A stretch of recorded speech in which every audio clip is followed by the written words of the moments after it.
Hey, good morning, everybody. It's Hammer. Today is Friday, August 29th, 2025. I, of course, am here with your daily mortgage rate update, your mortgage market update, where we get together each weekday morning, 9:30 a.m. Eastern Time, broadcasting to you on Facebook and on YouTube, where you can join me. We talk about what's going on the markets. If you're here this morning, say good morning. If you're watching the replay, do me a favor, give me a hashtag replay. Let me know that you were here. Today, we're going to be talking about Fed Cook in more hot water.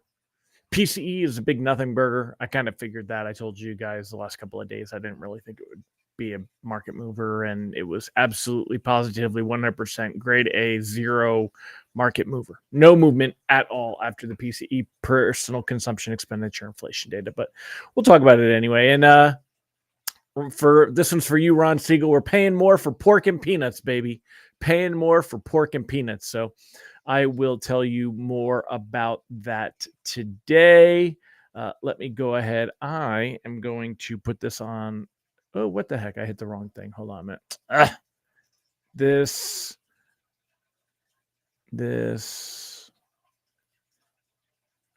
No, that's not what I wanted. I wanted this here.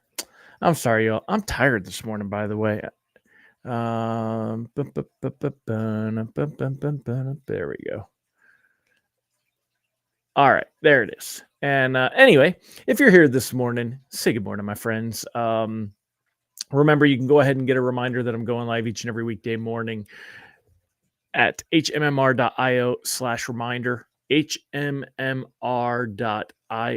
It's my short code /reminder. Or use this cool QR code over here. Even if you're on your phone now, take a screenshot, go back to your photos. That QR code will work. I think that's awesome. So great that they did that.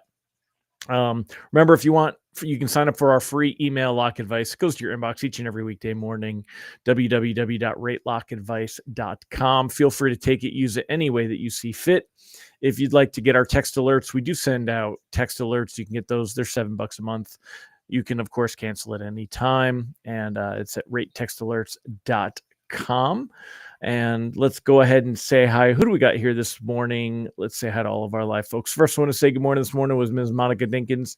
Good morning, Monica. Great to have you here. I see you are over there on the YouTubes. We got Mike Brown here this morning on YouTube as well. Good morning, sir. Mike Morano on Facebook. Great to see my friend Brandy Brickler. Good morning. Brandy Brickler, I think you sounded pretty happy with your fantasy football league draft. Saw on Facebook that must have happened for you yesterday. So good luck with your season.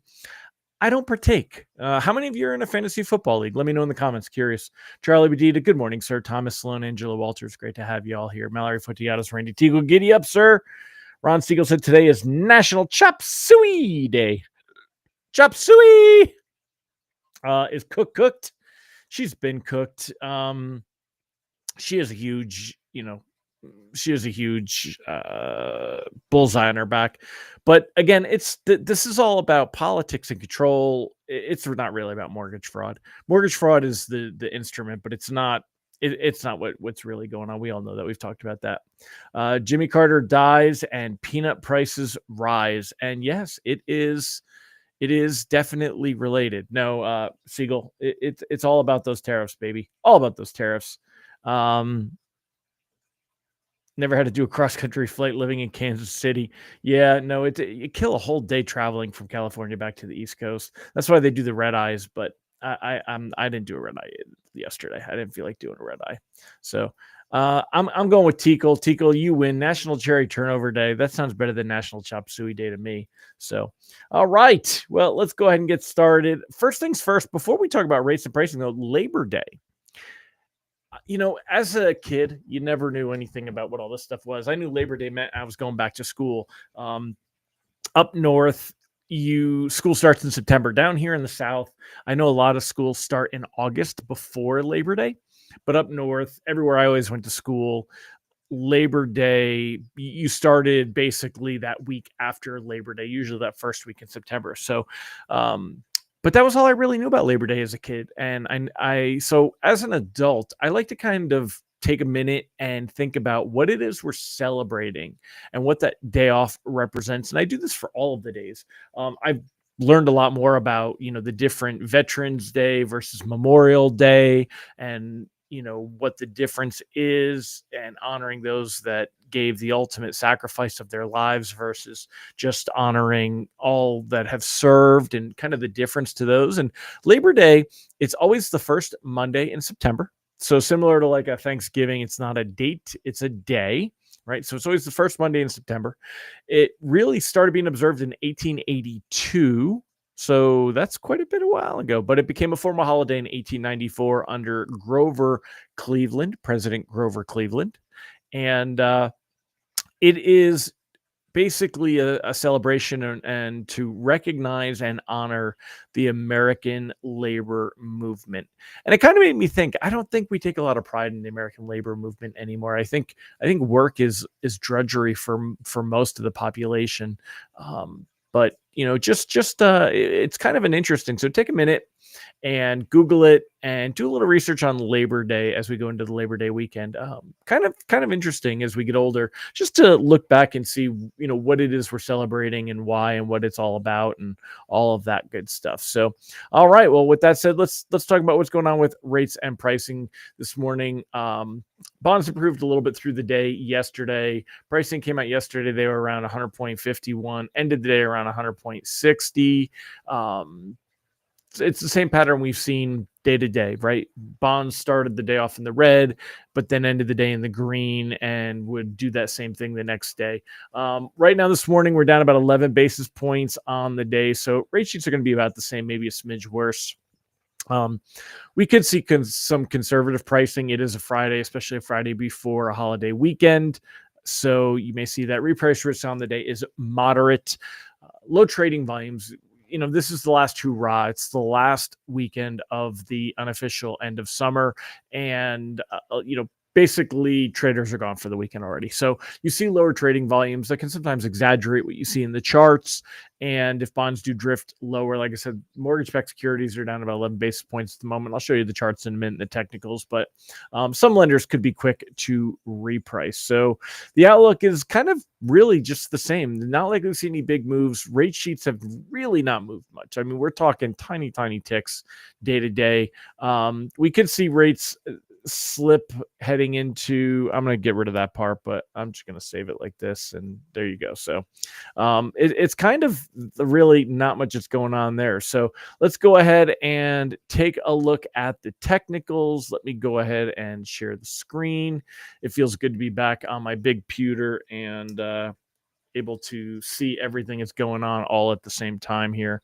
So you don't need to see my happy little head. Let's go ahead and just make this. So first things first, let's zoom in on this lower quadrant. Let me just refresh the page so I can scroll. There you go. So taking a look here, pricing came out yesterday. We were right around 100.50. We did end the day a little bit higher. That's in the green up here. So it took a roundabout way, but it did end the day higher. That, of course, put us in a happy, smiley face position to end the day. However, this morning, you could see that we gave those gains up. The PCE data came out at 8:30, right about here. Really not much of a move. All the losses, they started early in the morning. So overnight trading, we saw mortgage-backed securities going to give back their gains. And right now, we're down here on the day, and that is just a smidge. We're talking a couple of basis points below here. It's almost flat on the day. So really not much going on as far as bond pricing or anything to worry about there. 10-year Treasury yield, you could see we had a really, again, we want to see the yield drop down. It's the opposite of mortgage bonds. Mortgage bonds, green is up. We want to see mortgage bond pricing go up. The price of the bond itself here, we want to see that go up, whereas yields we want to go down. And you could see, I mean, this week we've had yields that have just kind of dropped down through the week.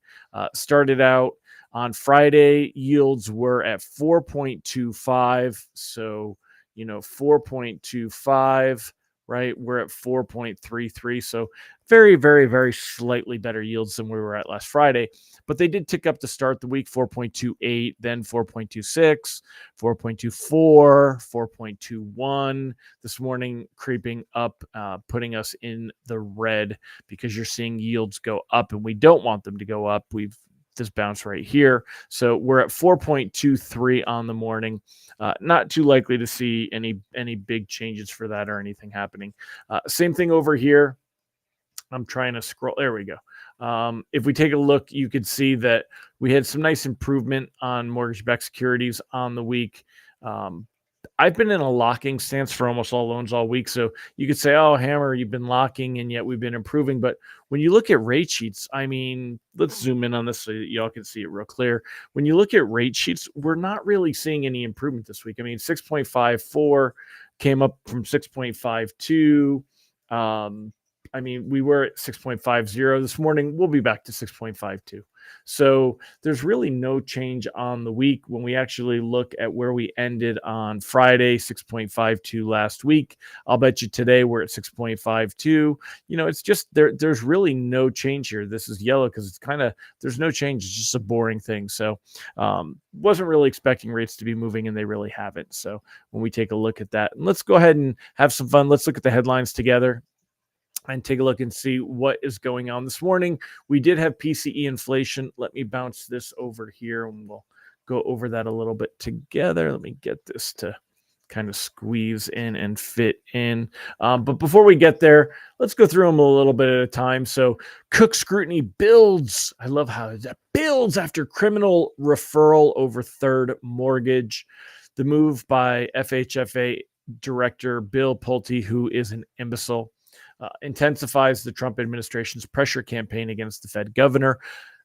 Again, I've been talking about this over and over. I mean, we don't have to spend a tremendous amount of time going over it, but the only reason that they are doing this is I wanted to get the thing is they want our seat. Trump wants to put somebody that one of his Muppets and puppets in that spot, somebody that he can control. And it actually gives a lot of control because the governors are the ones that are also either nominate or confirm on the presidents. I know they've got a role playing in that. So, but it's funny too, by the way, I put up a post on Facebook, and I don't know how many of y'all, made a comment or laughed at it or different things. And I'm just having fun because what's life if you can't have a little bit of fun?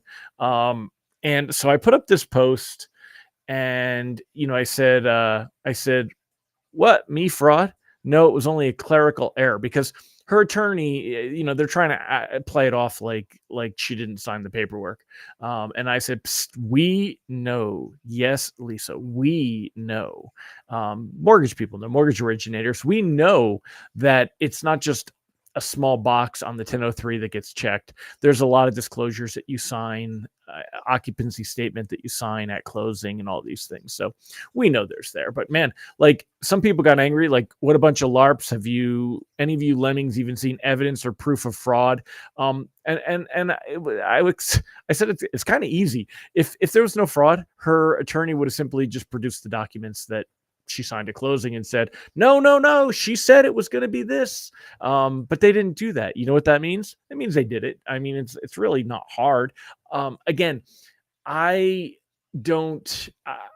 should take mortgage fraud more seriously. I'm old school. I'm not going to say that I used to do it.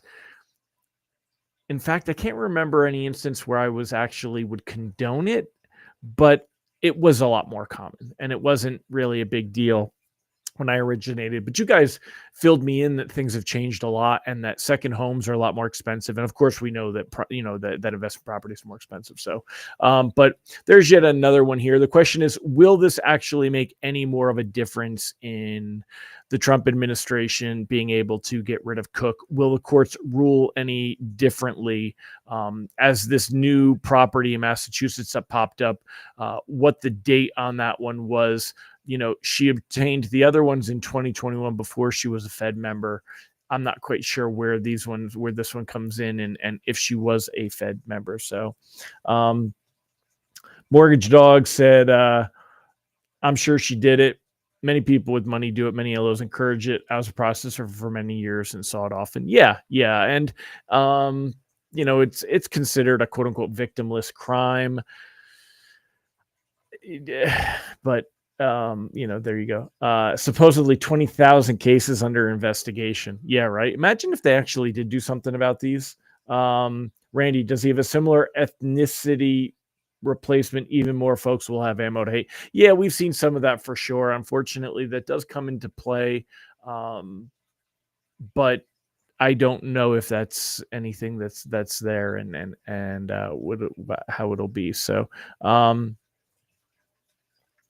the TDS sufferers on that post became unhinged. Yeah, it really does show you how people will get angry over this guy, right? Like, I hate this guy so much that everything else is good. And it's like, no, two things can be true at the same time. She committed fraud.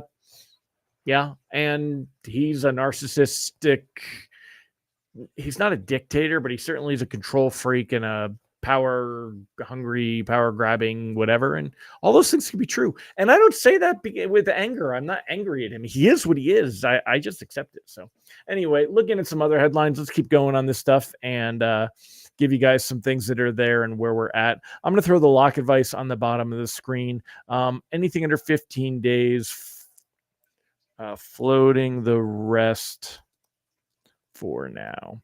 So I'm going to throw this down there so you guys have it. I mean, my lock advice, I have been saying about locking anything closing in 30 days. Now that we're closer to next week's jobs data, I'm floating anything that's closing outside of the next couple of weeks. So, but other headlines, there is a lot of talk of this. Bond market's inflation gauge touches 6-month high on Fed risk. This one's a little bit more complicated. This is actually what markets use to hedge against their treasury bets. And there is a what they call the 10-year break-even rate, the yield difference between treasuries and inflation-linked bonds, reached a 6-month high of 2.46 on Wednesday before slipping back to 2.41 by Friday. The move was driven by a decline on yields on the inflation-protected securities, they're called TIPS, which fell to a 4-month low of 1.81 as demand for hedges increased.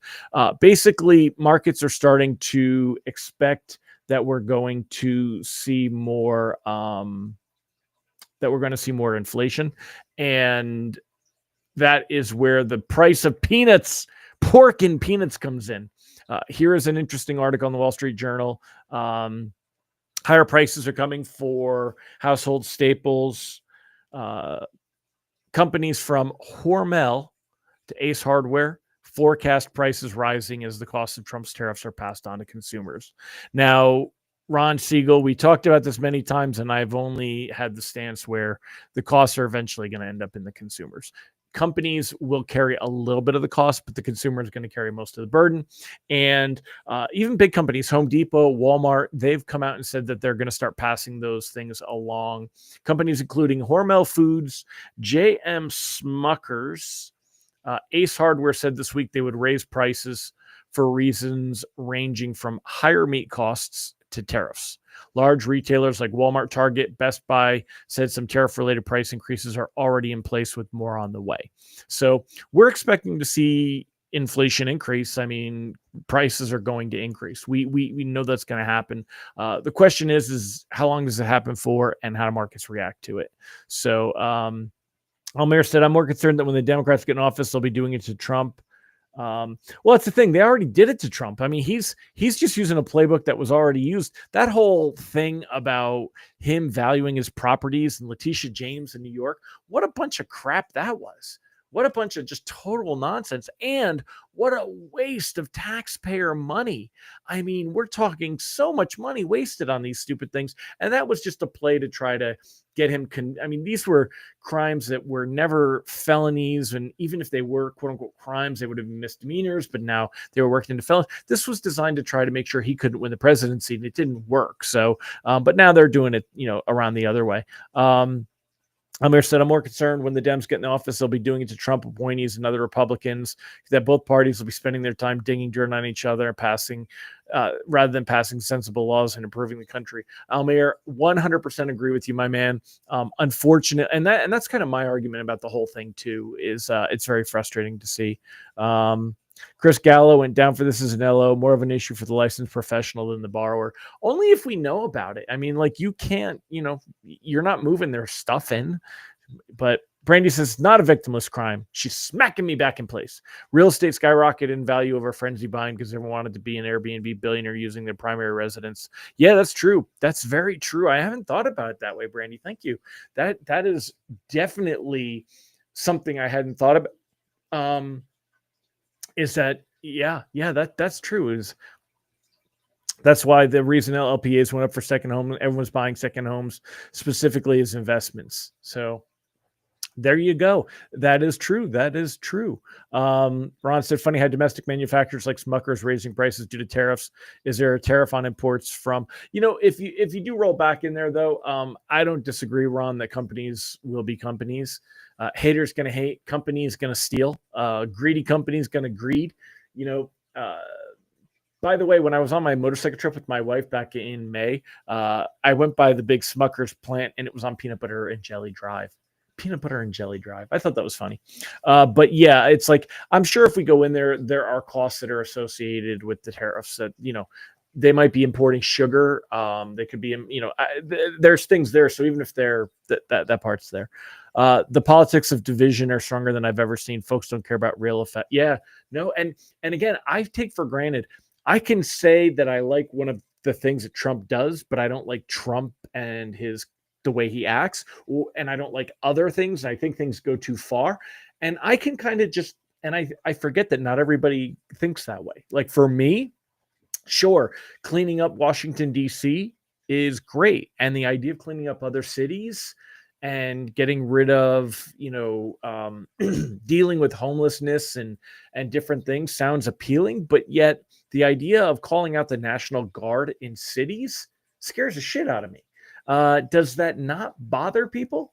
And then, again, school shootings, very complicated topics, gun laws, gun control, a very, very personal topic that people have opinions on, but we're going to go there for a minute.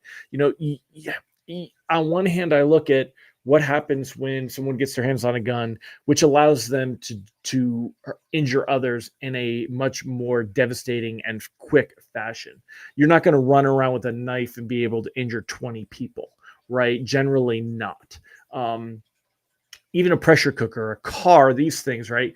The damage, but then again, not having an armed militia and the idea that you could have the National Guard come into your city and take over, and curfews. And what if Trump wanted to just do this? That should scare people. It scares me. So, and and again, what if it's not Trump? What if it's the next person?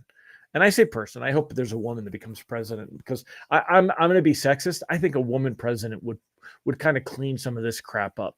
So give us a strong, solid woman candidate, please. We need a woman president to just raise the level of stuff here. I'm going there. So not everyone thinks like Hammer. Yeah, no, yeah. Well, they don't have as many voices in their head. That's why. But anyway,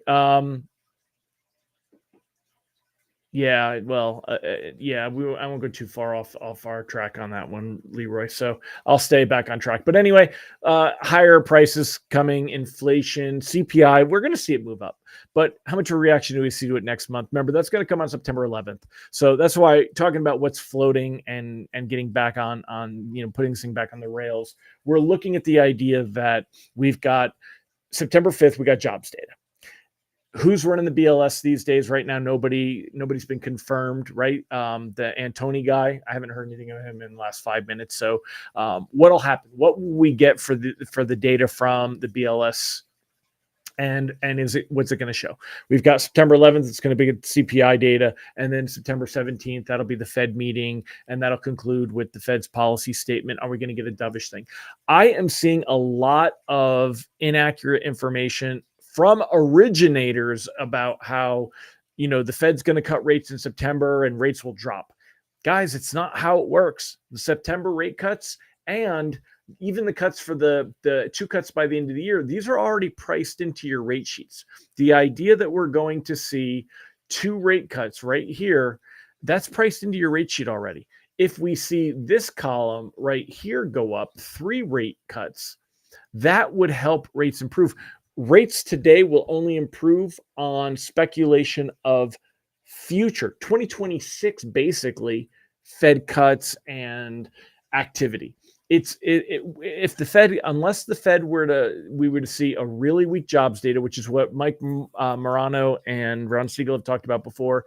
If we were to see a really weak jobs data and we saw that third column pop back up here, where that would be a 50 basis point cut, right? A 50 bip cut instead of just a 25 point cut, a quarter point. If we see a half point instead of a quarter point, that would help rates improve in the near term, like now. Otherwise, we're looking at what's going on in the future. Markets have already priced this in. This cut is 87% expected to happen. It's already priced in.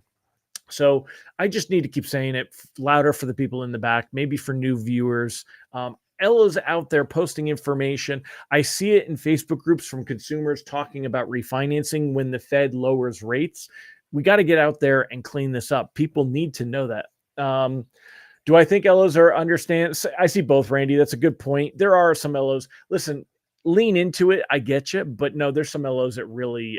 I've seen TikTok videos where they're explaining it wrong. They just don't understand it, and it's scary as hell. So yeah, there's definitely some of that in there. Thomas Sloan wants Brandy Brickler for president. Yeah, make it. Come on, Brandy, step up. We need a Texan in the office. That's a twofer. We've got a woman and a Texan. So, but getting your hands on guns, it's all. We won't go too far on that one. Yeah, that upholds and doesn't abuse it. I'm with you. So, yeah, HELOCs, of course, are the only loans that are affected directly by the Fed funds rate because they are generally based on the prime rate. But yeah. All right. Well, I'm going to wrap it up. Thanks, y'all. Have a fantastic weekend. What are you guys doing? Anyone having some wonderful fun? Yeah, I'm with you, Almir. But we can definitely have some fun on that one. So, all right. Well, I am going to be working on the barn. I got to get this thing done. I want to move up there to my new office. So I'll be doing that this weekend. Just came back from San Diego. I picked up some really great stuff. Those of you that are Grab and Go Social members, I'm going to have Austin. I might do it Tuesday if I can get my stuff together, but with the holiday, we'll see. I'm going to have Austin have me on. I might do it the 9th. And there was an awesome exercise we did about social media and kind of being the influencer, and some stuff that I took away from that I want to share with our Grab and Go Social members. I think will help originators getting business on, from social. If you're not a Grab and Go Social member, $7 you can join. And no, it's not just $7. So let's be very clear. That is a teaser rate. That is just me getting you to overcome inertia and join the program. Once you join, you'll still get a discount. Its full price is $147 a month. You'll do it for $97 a month. But anyway, Ron Siegel is spending on planning the weekend in the Palm Desert. Good for you, sir.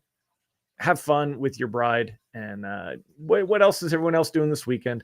Let me know. Again, this is going to be my zone. And then next week, I'm going to North Dakota for a balloon festival, but we'll talk more about that. Anyway, keep me posted, y'all. Let me know what you're doing in the comments. Thanks, Leroy. Appreciate you, sir. I'm just sticking around to see if y'all put in some comments. So, and then I'm going to wrap it up. Okay. I'm going to let you go. Take care, everybody. Make it a great one.